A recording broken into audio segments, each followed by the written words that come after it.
Selamat pagi semuanya, perkenalkan saya Rauda Hanifatul Hafiza dengan NIM 4112301011 dari Program Studi Akuntansi Manajerial. Pada kesempatan ini saya akan memaparkan proposal tugas akhir saya yang berjudul Persepsi Mahasiswa Terhadap Penggunaan Alat Analisis Data Akuntansi dalam Pendidikan Tinggi Vokasi dengan studi kasus di Politeknik Negeri Batam. Saya mulai dari latar belakang penelitian ini. Saat ini dunia akuntansi dan bisnis sedang mengalami transformasi digital yang cukup signifikan. Pengambilan keputusan sekarang dituntut berbasis bukti dan data, sehingga lulusan tidak lagi cukup hanya menguasai kompetensi akuntansi dasar. Mereka juga dituntut untuk menguasai alat accounting data analitik, seperti Power BI dan juga Excel tingkat lanjut. Ini bukan sekedar tuntutan akademis. Jika kita lihat hasil analisis lowongan kerja, keterampilan analisis data justru menjadi salah satu kompetensi yang paling banyak dicari perusahaan, dengan Excel dan Power BI sebagai software yang paling sering disyaratkan. Bahkan lembaga akreditasi internasional seperti AACSB melalui standar A5-nya secara eksplisit mendorong agar literasi data diintegrasikan ke seluruh kurikulum akuntansi, bukan hanya jadi satu mata kuliah terpisah. Di sisi lain, riset Semeru memproyeksikan Indonesia akan kekurangan sekitar 9 juta tenaga kerja TIK yang terampil pada akhir 2030. Ini menunjukkan ada kesenjangan antara apa yang dihasilkan pendidikan formal dengan apa yang dibutuhkan oleh industri. Persoalan ini terasa lebih nyata lagi kalau kita bicara konteks Batam secara spesifik. Batam sedang tumbuh sangat pesat sebagai pusat investasi ekonomi digital di Indonesia. Ini terlihat dari beberapa angka realisasi investasi sektor digital Batam mencapai 8,557 triliun di tahun 2025.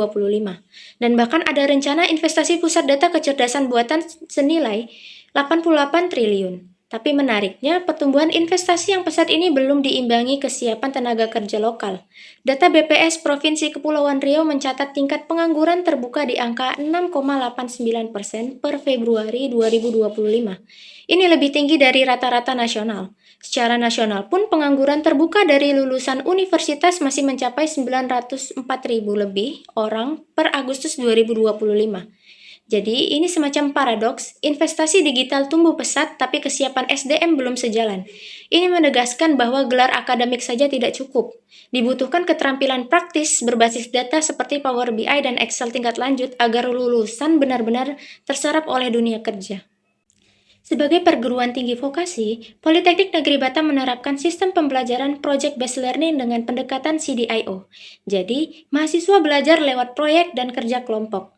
Pendekatan ini idealnya jadi wadah yang bagus untuk mempraktikkan ada tools secara langsung. Tapi, ada indikasi bahwa hal ini tidak sepenuhnya berjalan mulus di lapangan. Karena sifatnya kerja kelompok, ada potensi mahasiswa yang kurang familiar dengan Power BI atau Excel tingkat lanjut, cenderung menyerahkan pekerjaan teknis itu ke anggota kelompok yang lebih mahir. Dalam literatur pembelajaran kolaboratif, fenomena ini dikenal sebagai free rider effect, di mana sebagian anggota tidak berkontribusi secara maksimal, tetapi masih tetap menikmati hasil yang sama. Artinya, capaian proyek kelompok yang baik itu belum tentu mencerminkan kompetensi individu setiap mahasiswa. Karena itulah, mengkaji persepsi setiap mahasiswa secara individual menjadi penting untuk dilakukan. Dari latar belakang tadi, saya mengidentifikasi dua kesenjangan penelitian atau research gap. Pertama, gap kontekstual. Penelitian rujukan utama saya yaitu penelitian Nasar tahun 2026 dilakukan pada mahasiswa di Universitas di Kuwait, kawasan Teluk.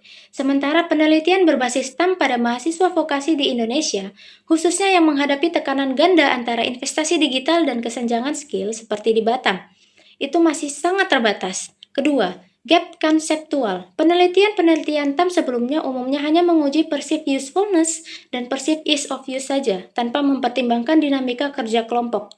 Penelitian ini mencoba mengisi celah itu dengan menambahkan dua struktur tambahan yaitu perceived challenges dan technical background, khusus pada konteks pembelajaran kelompok PBL-CDIO. Jadi, penelitian ini pada dasarnya adalah replikasi kontekstual dari model Nasar tersebut, tetapi diadaptasi ke konteks pendidikan vokasi di Batam. Berdasarkan gap tadi, rumusan masalah penelitian ini adalah bagaimana perceived usefulness, perceived ease of use, perceived challenges, dan technical background mempengaruhi behavioral intention mahasiswa dalam menggunakan ADA tools, serta sejauh mana karakteristik sistem PBL-CDIO turut membentuk persepsi individual mahasiswa tersebut. Dari rumusan masalah itu, saya menurunkan 4 tujuan penelitian. Pertama, menguji pengaruh PU, PIOU, dan PC terhadap niat penggunaan. Kedua, menganalisis peran technical background dalam membentuk kesiapan mahasiswa. Ketiga, mengidentifikasi bagaimana dinamika kerja kelompok mempengaruhi persepsi individual. Dan keempat, merumuskan rekomendasi pengembangan kurikulum berbasis data analitik untuk Politeknik Negeri Batam. Penelitian ini diharapkan memberikan manfaat pada beberapa pihak. Secara teoritis, penelitian ini memperluas literatur TAM dengan menambahkan struktur perceived challenges dan technical background pada konteks pendidikan vokasi berbasis PBL-CDIO, yang sejauh ini belum banyak diuji di Indonesia. Secara praktis, bagi Politeknik Negeri Batam, hasil penelitian ini bisa menjadi bahan evaluasi untuk merancang strategi pembelajaran dan evaluasi individual yang lebih baik. Bagi mahasiswa sendiri, ini bisa menjadi bahan refleksi untuk meningkatkan kesiapan teknis mereka. Dan bagi pemangku kebijakan, pendidikan tinggi yang ada di Kota Batam, penelitian ini bisa menjadi pertimbangan dalam menyusun kebijakan pengembangan kompetensi digital tenaga kerja vokasi. Agar penelitian ini lebih fokus, saya menetapkan beberapa batasan. Subjek penelitiannya adalah mahasiswa aktif manajemen bisnis Politeknik Negeri Batam yang sudah pernah menggunakan Power BI ataupun Excel tingkat lanjut. Variabel yang diteliti adalah perceived usefulness, perceived ease of use, perceived challenges, dan technical background sebagai variabel independen dengan behavioral intention sebagai variabel dependen. Semuanya diukur lewat persepsi individual melalui kuesioner. Yang perlu saya tegaskan, penelitian ini tidak perlu mengukur perilaku penggunaan aktual atau actual use dari ADA tools, tidak mengukur dampaknya terhadap capaian akademik atau kinerja proyek kelompok secara langsung, tidak membahas ADA tools di luar Power BI dan Excel, dan juga tidak mengaitkan hasilnya dengan kebijakan investasi digital Batam secara makro. Ini murni fokus pada sikap dan niat perilaku individu mahasiswa. Masuk ke kajian teori, grand teori yang saya gunakan adalah teknologi acceptance model atau TAM yang dikembangkan oleh Davis. TAM menjelaskan bahwa niat perilaku seseorang untuk mengadopsi teknologi ditentukan langsung oleh dua struktur inti. Yang pertama, perceived usefulness, yaitu sejauh mana seseorang itu percaya sistem akan membantu meningkatkan kinerjanya. Yang kedua, perceived ease of use, yang itu sejauh mana seseorang percaya sistem itu mudah untuk digunakan tanpa banyak usaha. Kedua faktor ini saling berkaitan. Semakin mudah suatu sistem digunakan, maka semakin besar pula persepsi bahwa sistem itu bermanfaat. Saya memilih TAM karena fokusnya pada tahap awal penerimaan teknologi ini sesuai dengan tujuan penelitian saya, yaitu mengukur bagaimana mahasiswa menilai ada tools di awal penggunaannya. Ini berbeda dengan teori lain seperti expectation, confirmation teori yang hanya berfokus pada tahap setelah teknologi digunakan, atau theory of planned behavior yang lebih menekankan norma sosial. Penelitian ini kemudian memperluas TAM klasik dengan menambahkan perceived challenges sebagai penyeimbang persepsi positif dan technical background sebagai faktor personal dengan dukungan dari perspektif UTAUD. Selain TAM, saya juga menggunakan self-efficacy theory sebagai teori pendukung. Teori ini menjelaskan mengapa keyakinan seseorang terhadap kemampuannya sendiri sangat berpengaruh dalam membentuk technical background dan behavioral intention. Ini penting khususnya dalam konteks pembelajaran kelompok PBL-CDIO, di mana seperti yang sudah saya sampaikan tadi, ada potensi free rider effect. Ada temuan penelitian terdahulu yang mendukung hal ini. Mahasiswa dengan self-efficacy tinggi cenderung lebih mandiri dan tidak terlalu bergantung pada interaksi kelompok dalam membentuk niat belajarnya. Ada juga temuan bahwa kesiapan teknologi individu berhubungan positif dan signifikan dengan penerimaan teknologi pada mahasiswa akuntansi vokasi di Indonesia. Jadi intinya, keyakinan diri dan kesiapan pribadi mahasiswa itu terbentuk secara individual, bukan semata-mata hasil dari pembagian tugas dalam proyek kelompok. Berdasarkan kajian teori tadi, ini adalah model penelitian saya. Ada 4 variabel independen yang diduga mempengaruhi behavioral intention dengan rincian hipotesis sebagai berikut. Dengan hipotesis pertama, perceived usefulness berpengaruh positif dan signifikan terhadap behavioral intention. Hipotesis kedua, perceived ease of use juga berpengaruh positif dan signifikan terhadap behavioral intention. Hipotesis ketiga ini yang berbeda, yaitu perceived challenges berpengaruh negatif dan signifikan terhadap behavioral intention. Jadi semakin besar tantangan yang dirasakan oleh mahasiswa, maka semakin rendah niat mereka menggunakan ADA tools. Dan hipotesis keempat, mahasiswa dengan latar belakang teknis atau technical background yang lebih kuat melaporkan bahwa behavioral intention itu secara signifikan lebih tinggi dibanding mahasiswa dengan latar belakang teknis yang terbatas. Sekarang masuk ke bagian metode penelitian. Penelitian ini termasuk kategori explanatory research karena bertujuan menguji hubungan sebab akibat untuk memperkuat atau menolak model yang sudah dibuktikan di penelitian sebelumnya dalam konteks yang berbeda. Pendekatannya kuantitatif dengan desain cross-sectional yang artinya data itu dikumpulkan pada satu titik waktu saja, bukan longitudinal. Alur penelitiannya ada 5 tahap. Pertama, menetapkan grand teori dan teori pendukung. Kedua, menentukan variabel dan hipotesis. Ketiga, menyusun instrumen kuesioner. Keempat, mengumpulkan data primer. Dan kelima, menguji data dengan regresi linear berganda. Untuk data dan sampelnya, penelitian ini menggunakan data primer yang dikumpulkan langsung dari responder lewat kuesioner elektronik dengan skala Likert 5 poin. Lokasinya di Politeknik Negeri Batam, jurusan Manajemen Bisnis.